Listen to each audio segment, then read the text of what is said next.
The Augustana softball team has been crushing the ball all season. They are third in the nation with a .357 batting average. But when you head to a regional tournament like the Vikings are Thursday in Winona, it's certainly the pitching that makes the difference. And Greta Milstead feels she's got the staff that can go far into the postseason. And it's very deep, too. Our pitchers this year have been fantastic.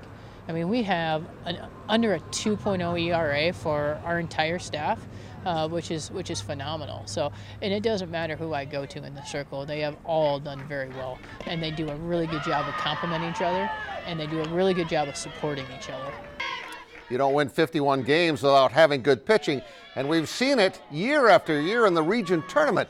The team with the hot pitcher usually advances. Here's a look. Augustana will play their first game on Thursday at 4:30 at Winona against Missouri Western. That's one of two regional tournaments going on at the same time. The Summit League softball tournament starts tomorrow in Fargo, and Julia Anderson and her Jackrabbits will play North Dakota at 2:30. She hit this bases clearing dramatic double to beat USD in the first game last Friday night in Brookings, when the Jacks had trailed 6-0 before their final at bat. They won 6-5. The Coyotes, however, rebounded in Game 2 behind Player of the Week Jessica Rogers, who hit this grand slam, knocked in 6 runs in the 11-2 win. Let's quick check out when they play. State plays tomorrow at 2:30. USD plays as the number 2 seed Thursday at 2:30 against the winner of Fort Wayne and Western Illinois. And that's sports. We'll all be right back.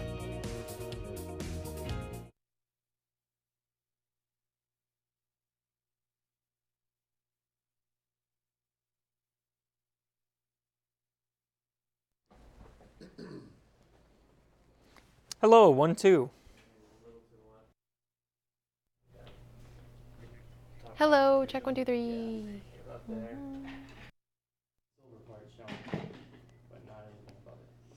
Mic check. Tom. Thank you.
Just got to get through tomorrow, but tomorrow is going to be a doozy for some of us. Yeah, it is going to be a bit of a doozy, especially if we see a little bit of thunderstorm activity. Parts of northwest Iowa, we could see up to 2 inches of rainfall, but many of us across the tri-state area will see an inch, upwards of an inch and a half of rain. And after that, things are looking very nice. 60s, 70s return by next week.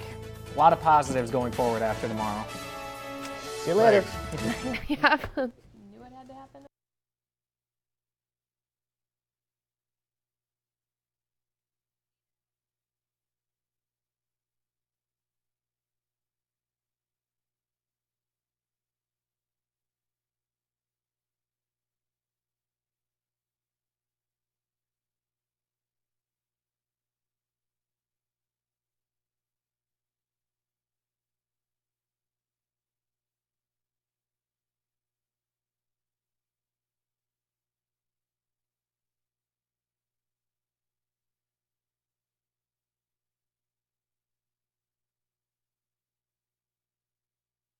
We'll talk about the home ice advantage and what it means to the Stampede tonight at 10.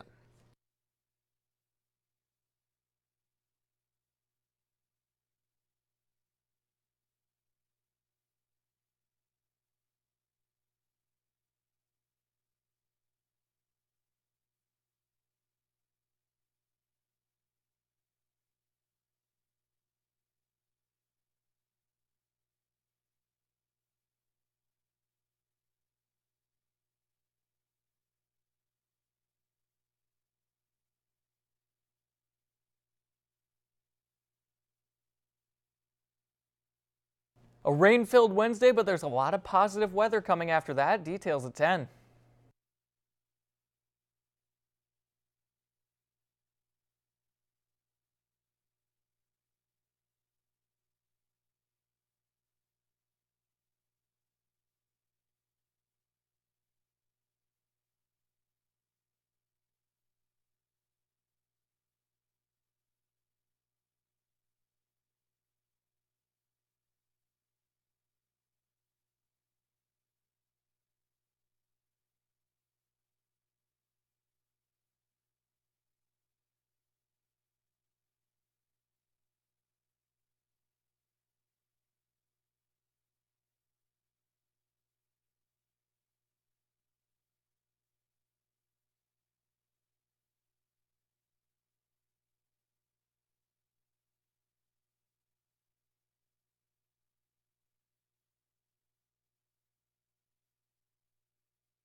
Joe, Tyler never does it. Yeah, I don't know. What does he do? I don't know. He must just take it from the show. I like to do it separate. Good evening, everyone. Thanks for clicking to KDLT.com. Joe Farrell here to give you guys your web weather forecast. Now, a lot of us are seeing that rain starting to fall, and it is taking a bit for some of us across the southeast, but you can see starting to get some heavier bands of rainfall in here north of the Sioux Falls area and right in between and right along Highway 14 as well as Highway 212. So do be aware of that as you go throughout the evening. We're starting to see some heavier bands of rain, but no lightning as of yet. So this isn't very loud. It is just some heavier rainfall.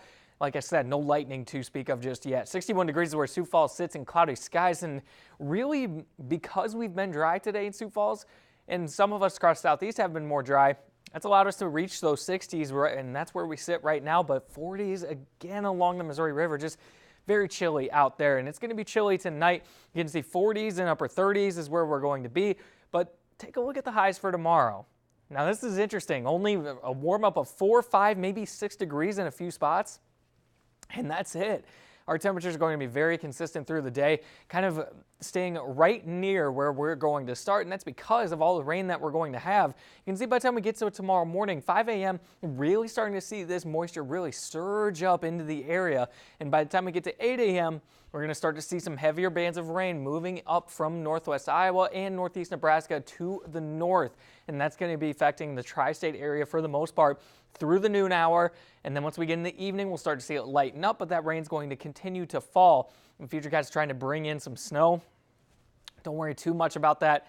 Don't see that being the case, at least at this point in time. Now, take a look at rainfall amounts. Upwards of an inch, inch and a half is what we're looking at across the tri-state area. So all throughout here, I think an inch to an inch and a half. But if we do see a little bit of thunderstorm activity, some of us in northwest Iowa could be seeing upwards of 2 inches of rain. But obviously, as you go further west and further north, the lesser amounts that we will see. Now, take a look at the 7-day forecast. Much more positive weather is on the way. And we've got sunshine returning for Friday and through the rest of that 7 day with 70s coming back next week. So certainly something to look forward to. But folks, hope you stay dry tonight and tomorrow as well. And I'll see you back here, same time, same place, for a look at hopefully still a completely dry 7 day.